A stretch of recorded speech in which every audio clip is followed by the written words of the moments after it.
Welcome back to the Stephen Knight Show. If you rather watch us, go to our YouTube channel, The Stephen Knight Show, or if you rather listen to us, go to Apple Podcasts or Anchor or wherever you listen to your podcasts. So we're all over Instagram, as you know. Please subscribe to us on YouTube, The Stephen Knight Show, and then of course our website, thestephenknightshow.com. Last week we actually uploaded our 10-year anniversary special on our YouTube channel, The Stephen Knight Show. Got a lot of feedback. People didn't realize we were on so long, but 10 years is behind the scenes conversations, everyone on the show and kind of their experiences, except for our newly co-host Lynia Love, but she'll be on the next 10-year anniversary. We have new merchandise, y'all. We have sweatshirts, we have masks, we have mugs, we have tote bags. In all honor of the 10-year anniversary special. Go to our website, StephenKnightShow.com. If you click on the item, you'll see the different colors that they come into. So definitely check them out. People have been buying them. We definitely appreciate your support. All right, so today is the first day of Black History Month. Today we are highlighting Sam Cooke. Now, unless you're living under a rock, Sam Cooke, as you know, he is an American singer, songwriter, producer, entrepreneur who was a major figure in history and popular music alongside with Ray Charles. Now, he started off as a gospel artist, and then he kind of transcended into a pop artist. Pop music back then was a lot different, but he hit the ground running. He tried to put out a song, You Send Me, he tried to put it out under a different name, but everyone knew his sound because he was so influential in gospel music. Sadly, he was taken away from us at the age of 33. He was shot by a hotel manager. That's what people think, but there's a lot of conspiracy theories about what really happened to him. But his Change Gonna Come, that song is still a fixture in music, especially in the Black, our experience, Change Gonna Come. But we're going to continue to bring you different people in Black history all month long, especially on Instagram, but on our show as well. So that being said, let me bring in my co-host, Lynia Love. How you feeling? Hi, everybody. I am feeling awesome. It's Monday. Yeah. How's your Monday been? Monday has been busy. I got to leave work early because of the snow. I don't know. I don't think you guys got affected by it. So it snowed here and I'm over it. And I heard it's the most snow they've had like in years up there. Listen. Chike now, I had to buy my car a coat. So yeah, that's my life right now. I gotta cover up my car so I don't go crazy trying to clean it. But then I'm tussling with the coat of the car cover, looking like a nut while I'm outside. But it's okay. I'm here. It's okay. And they're saying that's how you know global warming is real, because areas are getting snow where they hadn't gotten that much in years. So yeah. And they said typically you get this amount of snow every 15 years. Now it's happened every 2 or 3 years. So it's crazy. Too much. Yeah. Chike, how's it going? Sir, I'm sick of the snow, sir. Sick of it. And Lynia and I were joking earlier today because, she braved through it. I kindly picked up the phone. It's not going to happen today. I don't do snow. Yeah. And from what I hear, you remember our guest that was on the show, Choosy Chef. Choosy Chef CEO, he lives Midwest, and he actually warned me that it was coming. And so I think we're supposed to get more next week. Next weekend, it's supposed to be another storm coming through. I'm over it. Listen, I only like snow around Christmas, and Christmas is said and done. It's said and done. Nayyir, you don't have to worry about snow, but how's it going up for you? I don't have to worry about snow. Everything is going good. Good weekend, easy weekend, great weekend with my wife. We actually got to spend. Have you gotten used to that term, my wife? It still throws me off. But it's cool. I'm trying to normalize it. It's a cool thing. But yeah, we had a great weekend. We had a really good weekend. Good food all throughout the weekend. Good times. Happy to be here. Most definitely. All right. Well, our question of the day is: do you think some people are more lucky than others? Like in general, some people say it's hard work. Some people say it's luck. Because some people, they have a lot of bad things happen to them. Some people have a lot of great things happen to them. Mm-hmm. What do you think, Chike, in terms of, do you think some people are more lucky than others? I don't really gravitate toward the lucky. I gravitate toward blessed. Mm-hmm. And I believe that it's also, it coincides with the energy that you put out. So the energy that you put out is also the energy that you bring back. This is my belief. Nayyir? That's a good one. Do I believe some people are more lucky than others? With that sentence, no, I think I have to agree with Chike. I think there's like a philosophical thing behind that.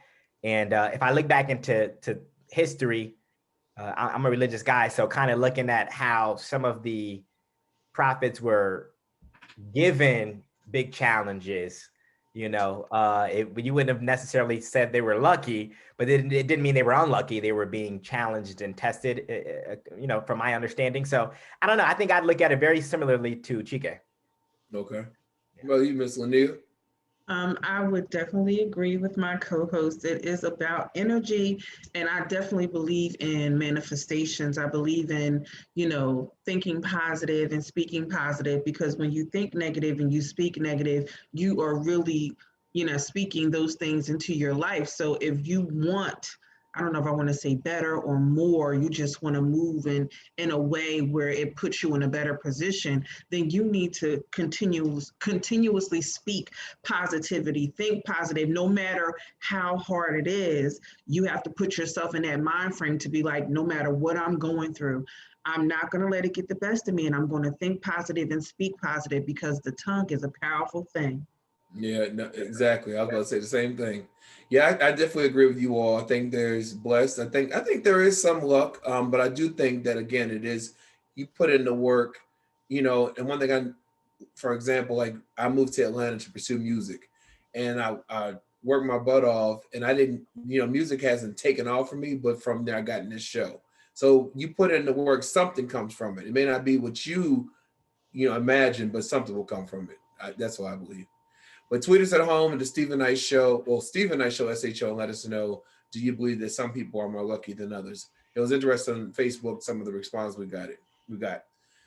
All right, so hot topics. So Wendy Williams, over the weekend, her movie, her biopic came out, the Wendy Williams movie, and her documentary, What a Mess, which the title was perfect, came out as well on Saturday. In the movie, we learned a few things about her that maybe some of us didn't know. The top 8 things were that she struggled with weight issues, including bulimia, and during her adolescence. She was raped by one of her first radio show guests. He asked her out for dinner. He wanted to stop by his hotel room. They went up there. He forced himself on there. She actually got pregnant. She never told him, got pregnant, and she aborted it. It's like she was like 21 or so. She worked at Hot 97 for 2 years before getting fired. She was in a relationship with Eric B., which he tweeted about. And she was married before she got married to her last husband, Kevin Hunter. But she didn't really go into detail about that marriage. She said it was a starter marriage and it wasn't really much to talk about. Also, she taped a pilot with comedian Monique, back in 2008, but it didn't go anywhere. And she experienced 2 miscarriages before giving birth to her son, Kevin Jr. And she was about 5 months at each time when she lost the children. She also entered a sober living program against her well wishes. This is in 2018, after she passed out on air. Her then husband had her check into this facility. Now, I watched the movie. The movie was 2 hours long. The documentary was 2 hours long. Thank God for fast forward. But I did appreciate the documentary better. But when I watched it, I felt like, I have a friend that says price paid. Like, you know, when you put out certain things, you get a price based on what you put out. And she has lymphedema. She was laid out during most of the documentary. She's laid out across her couch in her bachelorette pad, because she's divorced. with her lipidine machine on. She looked horrible. She cried the whole time, but talking about how happy she is in her life. And I felt like this was price paid for the career that she had decided on, being a shock jock, talking about people, going hard on people. Not just like we talk about people, we don't go hard. And it was hard to watch. I felt like a woman, she's in her mid-50s, a woman who is struggling, and I'm not saying addiction wise, because she claimed she was addicted to cocaine back in the day, but she said after 4 days she ended that habit with the assistance of her husband. Did you all watch? What are your thoughts, Lynia? What do you think? No, I did not watch, but I do have some thoughts though. Wendy Williams, okay. She's not my cup of tea, but of course the after effects with everybody making comments, especially Method Man's wife, making a comment, and Eric B making a comment. Listen. This just ties into what we just talked about energy. You can't expect for anything positive to come out of all of the chaos that you incited throughout your career, and how you just really ripped people to shreds and did what you did. Like, I don't understand how you could really feel like, like something good would come from that. And I understand that people, they choose certain careers, but you have to know that there's a price that comes with that. Don't know if it's true. I mean, she could have said certain things for the ratings. I know Eric B put up a post. He was like, really? You had to rent me a car? Okay. Right.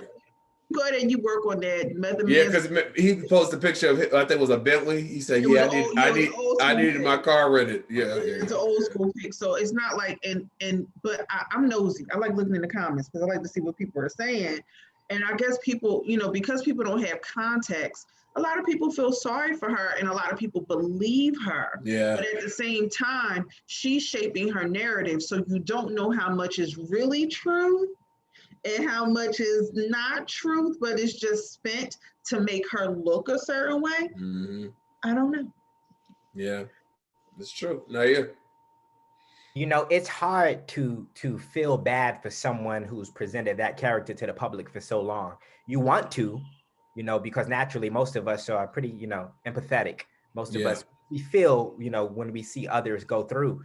But some people, it comes down to, just like you made that statement, price paid. You kind of look at them like, well, you did kind of, sow those oats, So yeah, I feel bad for the condition that she made. Yeah. But I also am very aware and conscious that we kind of bring some of those things on ourselves, especially when it comes to your health. Eventually your body gonna catch up to you based on everything that all that energy you've been putting out, and her career is built around that mess. Mm-hmm. It's built around that mess. So it's surprising that she's not worse right now, to be honest. Well, she said she's surprised she's even alive. You know what I mean? Yeah. But when I watched the documentary, it seemed like she was proud of what she's been able to accomplish over 30 years of her career. And yeah, you can have a 30-year career, but what good did you do in that career other than, like, I watched, the documentary was, to me, better, even though she was very vulnerable. And they shot it last year, but they were showing clips from different interviews. And she was interviewing Mariah Carey, and she asked her, have you ever been pregnant? This is before she had her twins. And Mariah was like, no. She said, well, when was the last time you had sex? I mean, like, when was the last time you gave someone head? Who asks people that kind of question in an interview? You know what I mean?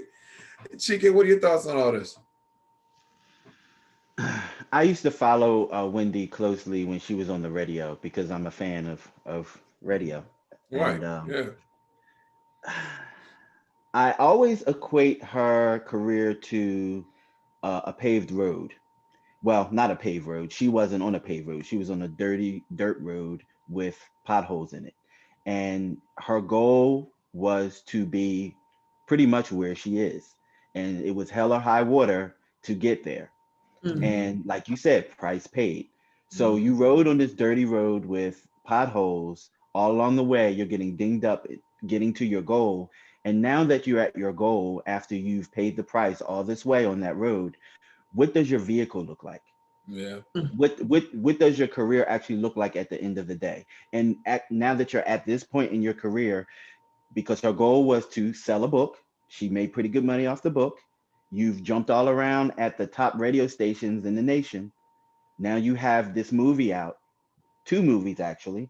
Where do you go from here? Because now your goal is met. What's next? I don't think you have another move. It's just my opinion. Where else can you go? You've abused all your relationships that you created. You haven't really made any loyal friends because you talk about everyone. Is it really worth it? Yeah. You've had the husband, you've had the house, you have the kid. You know, the kid can probably go on to have some type of success in his life, but you're pretty much at the end. You've done it all. Yeah. What a price. And the irony was, I could have sworn on Friday she said that she couldn't wait to come on the show Monday to talk about.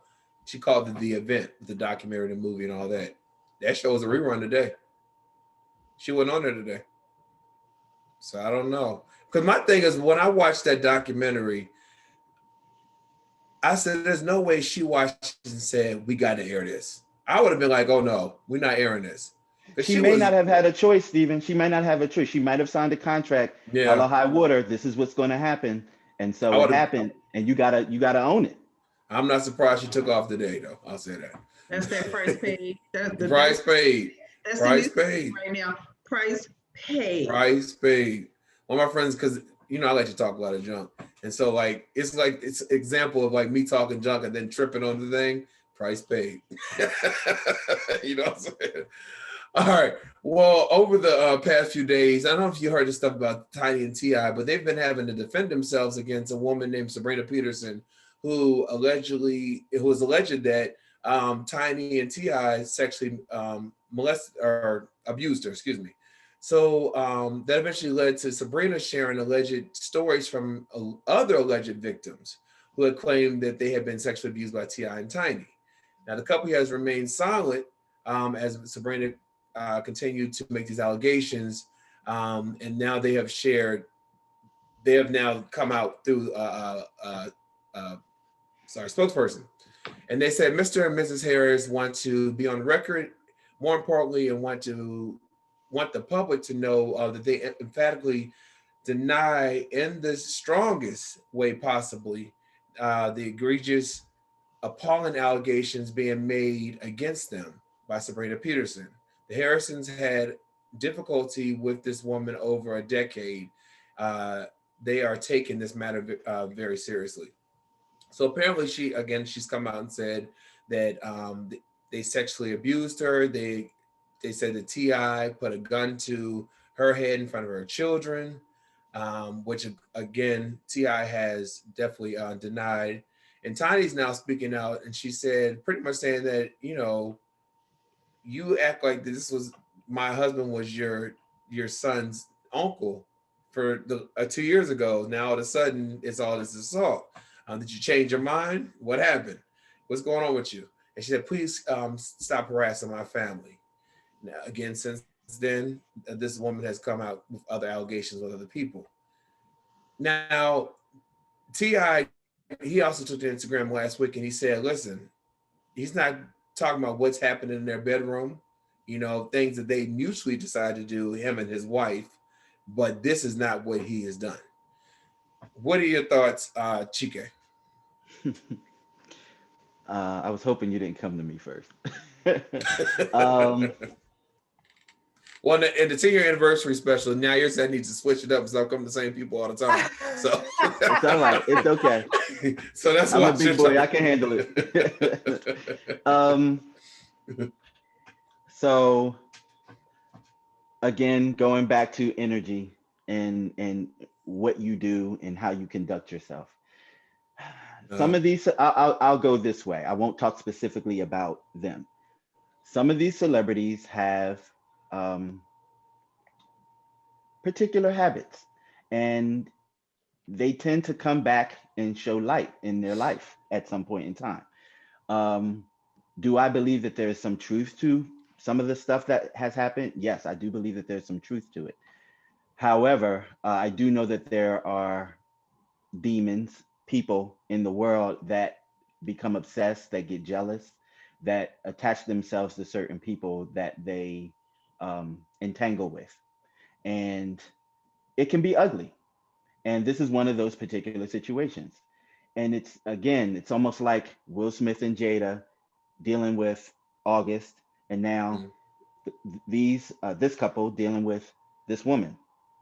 You know, if you don't start none, won't be none.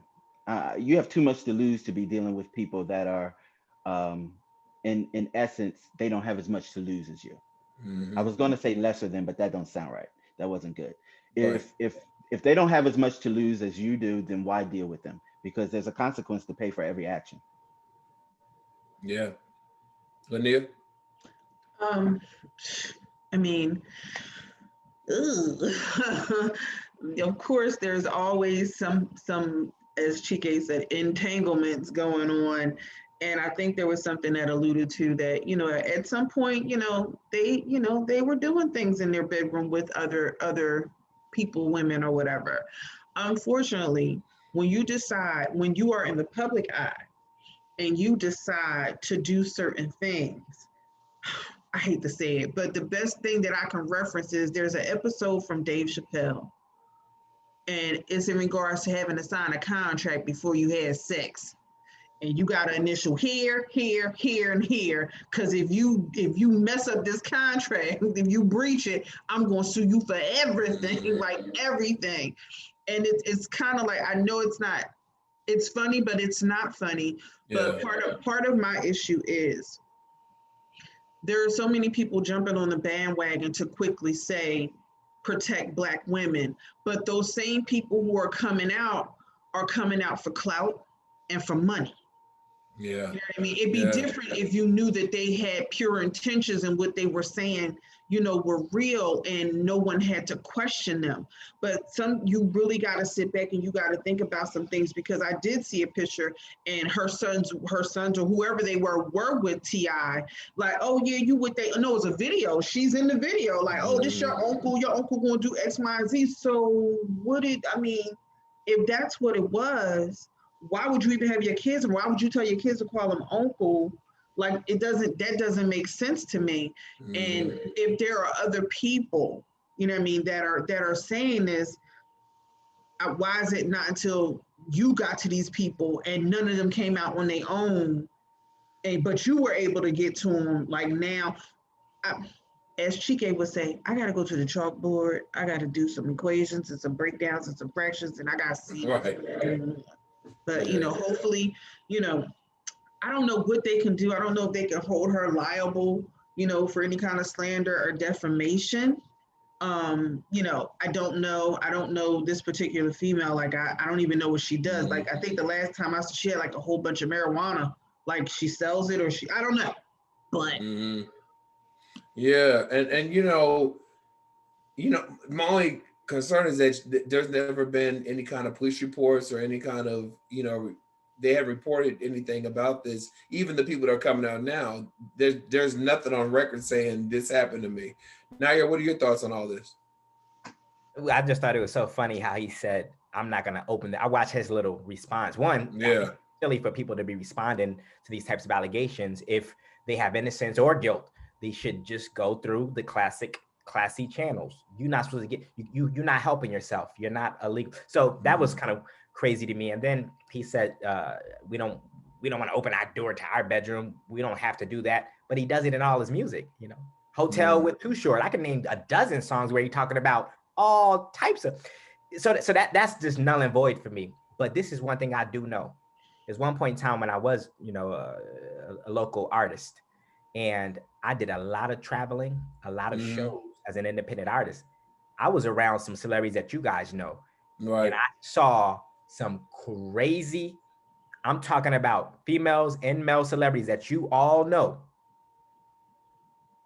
So do I believe it's, oh, hell yeah. Everything she said, I saw it with my own bare eyes. I saw it, so I know it's definitely possible. Now, her filing reports and all that, I don't know. Sometimes these things happen on the road. Women, they maybe sometimes they don't go home and file reports. I don't know. But I tell you this, I've seen it. I've seen it with my own bare eyes. So I know it's definitely possible. Boundaries, limits in those moments, very blurred. Yeah. I just want to bring mention to this, Stephen. I don't know if anyone else has made this correlation, but I want people to really pay attention to how things have changed since Surviving R. Kelly has hit everywhere, and how people are approaching other celebrities, and there is a specific malignment on people and how people attack other people. And it's this country's always been litigious. It's been that way for a while now. Right. But it's really like you look at Bill Cosby, you look at R. Kelly, it seems to have been turning into a laser focus and directness on certain people, and to drive this home until they reach a goal. Yeah, no, I agree. I think the difference here, though, is that, you know, with R. Kelly, with Bill Cosby, even Harvey Weinstein, there were already those accusations. You know what I mean? T.I., we never heard anything about this before. We knew that they had stuff going on in their marriage, but we didn't have accusations, and so it's kind of interesting. When was the last time that you heard someone say that they were accused of, or they're accusing someone of something, and then it's like, okay, I'm gonna go gather up the rally, and we're all gonna come after you? Like, that whole procedure is now new, and people are like jumping on the bandwagon with rallying up like a whole team to attack certain people. Yeah, that's true. Can I just say what grinds my gears is that it's all done on social media. Right. Yeah. Like it's all done on social media. Like, you know, maybe it's just me.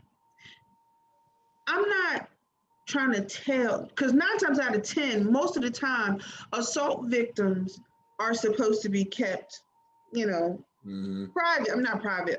You know the word I'm looking for. Protected. Right. They're supposed to be protected. Anonymous. Yeah. But people are coming out, and you're instantly going on social media to say whatever. Like, I just like, I don't know, I guess that just rings suspect to me, because what did you do before versus you going on social media? I feel like you're going on social media so you can get justification, validation, you know what I mean? Like, for people to be on your side ahead of time, you know what I mean? So you can have a force, because social media is a strong force. It really is. So that is something weird to me. Like, I mean, because even like what I just heard about, I don't know if you guys heard about Marilyn Manson and his I saw that. She made a whole statement on social. I'm just trying to figure out, what is the genesis of you making a whole statement on social media in regards to something that was so damning to you? Like, are you really doing it to help other victims, or are you doing it for, like, you know, some kind of self-righteous type of situation? I don't know. Right. You know, that makes a lot of sense. You know, but, you know, they said people don't need a PR person anymore because they have their social media platform. You know, it has many followers. Well, let's take a quick break. We'll come back with a few more hot topics right after this, okay? Are you guys all on Clubhouse?